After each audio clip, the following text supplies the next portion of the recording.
oh God, they called me out. I'm found out. Let's shut them off. Let's shut them up, because God damn, the worst thing is to look in the mirror and realize that, shoot, it's not that we don't know what to do.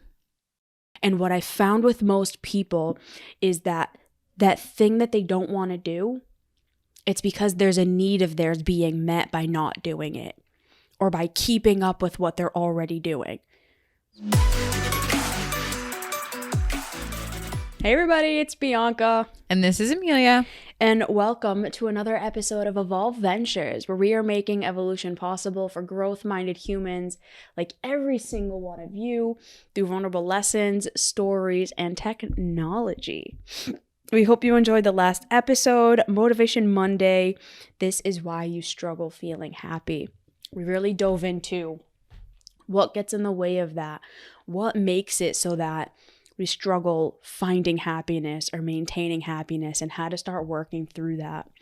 For this episode 172, it's not that you don't know what to do.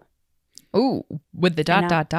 With the dot. So you know that means something good's coming. Sorry, B, I didn't mean to cut you off. No, you're good. Here's the thing. Most people, if you ask them what they should do regarding a situation, they can give you an answer. Mm-hmm. We all know deep down. That's why when someone asks you a question and you're like, come on, you know the answer. Ooh.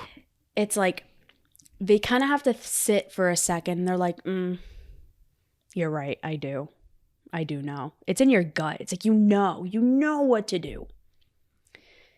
The challenge is doing what you know is really hard. And it's that really gets in the way. It's not that you don't know what to do. It's that doing that thing, actually taking that step, actually doing the thing that you know is so painful sometimes. And it can be so hard and so difficult. And I'm going to give an example. I have this client, and I will tie it back to all of you listening. I have this client who was in a relationship with someone. It wasn't even a relationship. It was a situationship. Love those. He wouldn't commit to her. He kept giving her all of these excuses. He kept, making every reason under the sun why they couldn't, go further, become official. He blamed it on his mental health. He blamed it on anything that he could.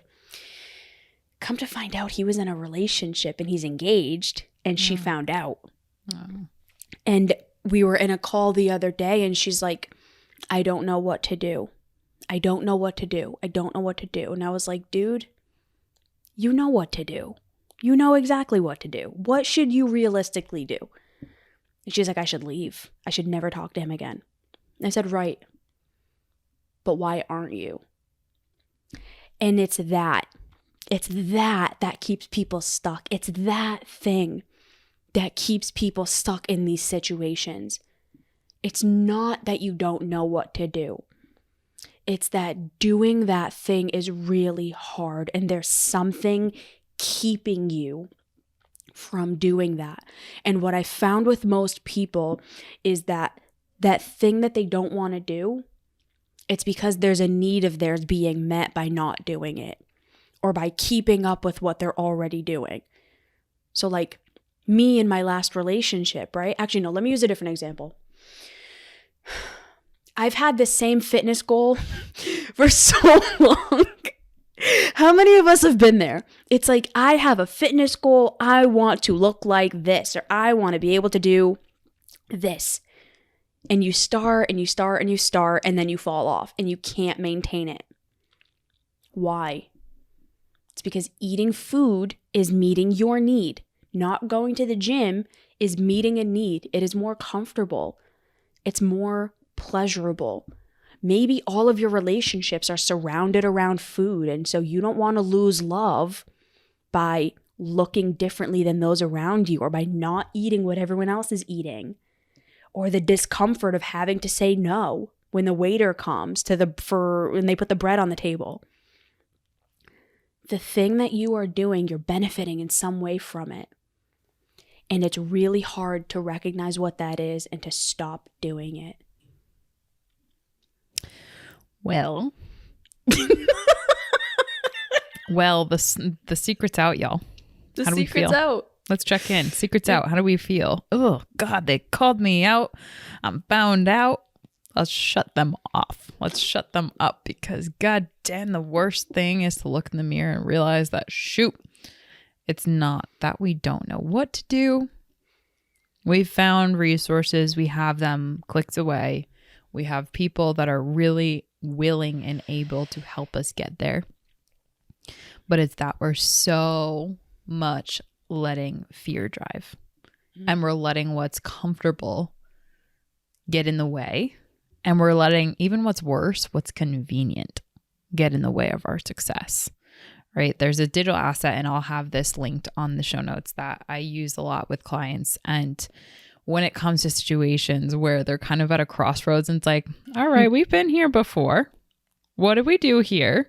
And we kind of look at, are we overwhelmed right now? Are we overwhelmed with the uncertainty of the uncharted territories? And we look to see if we're in the trauma zone, if we're in the anxiety zone, or if we're in the discomfort, right? Outside of your comfort zone. Or are we in the comfort, or are we in the convenience zone? A lot of people find themselves and put themselves kaput, stick in the mud in the convenience or comfort zone. And we don't ever get outside of that. And that's the thing. It's like we'll set a goal, and that goal is actually set while we are in a convenience zone.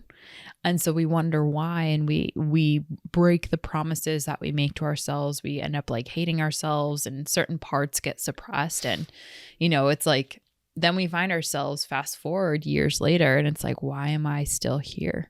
Why haven't I grown? Why haven't I evolved in the setting that I knew I was capable of, but yet just haven't done it, haven't gotten started?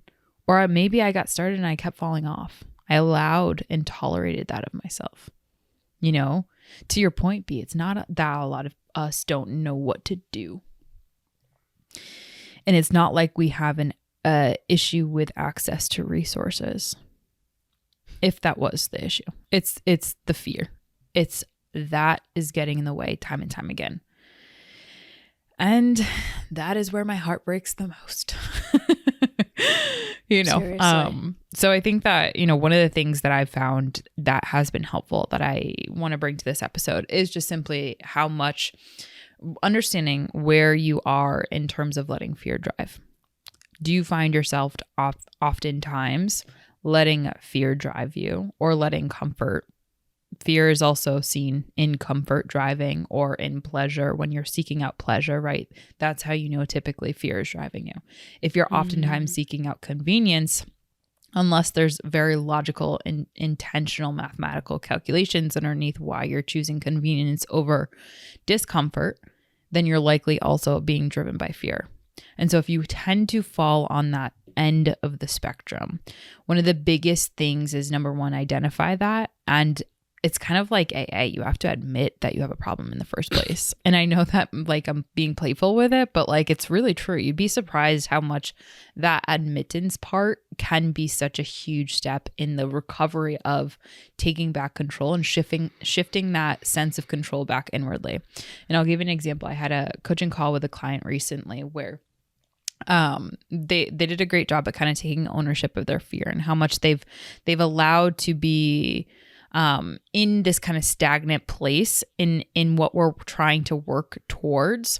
They've made less progress and been less effective than had they implemented at the degree that we had agreed to, they would be at. And this client took ownership that they're not showing up to the plate in the regard that they are wanting to, that they desire to, but rather they're having a hard time accepting that they're ineffective, that they're letting fear drive, that they're staying in their comfort zone. And I swear that coaching call helped to actually clear the corrosion, right? Admit and call fear out for what it is. And now from that place, it was almost like there was a burn down in the call because there's this story that was being created ever since then. There was a burn down Why? Because so much of fear was built up in all these stories and all these things that this client wanted to believe and tell themselves of why they're not getting to where they want to get, or why they're not being as effective, or whatever, XYZ. And by calling out the fear, by calling out the comfort, by calling out the convenience, that's where they were able to work in their truth. Instead of telling this continuous story of like, I don't know what to do, I like, this isn't working, the XYZ, it's like, no. I'm not putting into play what we're talking about because fear is driving. So let's work in that fear. And then we had a whole conversation about vulnerability, and like that just took off and really cleared the corrosion. So number 1 is acceptance. And number 2, identifying acceptance is really the biggest step. That when we do recognize that, we can actually work from. I've been in those moments. Those moments suck. They do. It's because you have to burn down and admit your own inadequacies, your own flaws, your own like character, like struggle buses. It sucks. You get called out, you get found out, but like then you get to work from the truth. 100%. The greatest joys of my life, like I really, really know this to be true. The greatest joys of my life have come from me finally facing the thing that I was running away from. Yeah. I knew what the problem was. I knew it in my bones. I knew it, but I was too... Can you tell that I knew it? You knew it. I knew it's like it. The monster under your bed. Yeah. You knew it didn't exist. I couldn't face it yet. Yeah. I wasn't ready to face it. You have to be willing to face it. Mm-hmm. And understand that you're strong enough to handle it too. I think that's another really significant component of this. You are so much stronger than you think. True. You are so much more capable than you think. But we convince ourselves that we're not capable of handling it. Mm. And I have never once found that to be true with any of my clients, even my clients who have been through the most horrific things I've ever heard. They are so much more capable than they actually believe. And you are too. B, you know what's interesting? I'm really glad you said that. I find that in all of the clients that are in that, they're actually repeating stories and meanings from like literally when they were young. I'm talking like 4, 5, 6 into their early teens of that dialogue and that self-talk. Now when they're like in their 30s, 40s, 50s, you know, like it always is something like that. So to baby girl. To be. Oh my goodness. Baby girl. I'm glad you said that because I think that we all need to hear that, you know. We are so much more powerful. We are so much more capable. We are so much more ready and able and stronger than we initially think. And sometimes it just takes that person to help you, support you in the burn down of facing your truth of whatever that fear is, and say that like you're good. We all have that, and then be able to work your way forward to that. Yeah, so man. Final takeaway and episode suggestion. Final takeaway, you genuinely are so much stronger than you believe. You are so much more capable than you believe. And yeah, I know it's easy for me to say that. I'm on the outside. I don't know you. But like, I've been there, man. I really have. I know what it's like to look in the mirror and really genuinely at your core believe you are not capable of anything. I also know what it's like to be on the opposite side of that spectrum. True. And like, if I can get there... Emilia's raising her eyebrows because she knows how I used to be. Oh yeah. If I can get there, I know you can too. Episode suggestion 135. I loved this episode. Turn your losses into lessons. That was a good one. She's a goodie.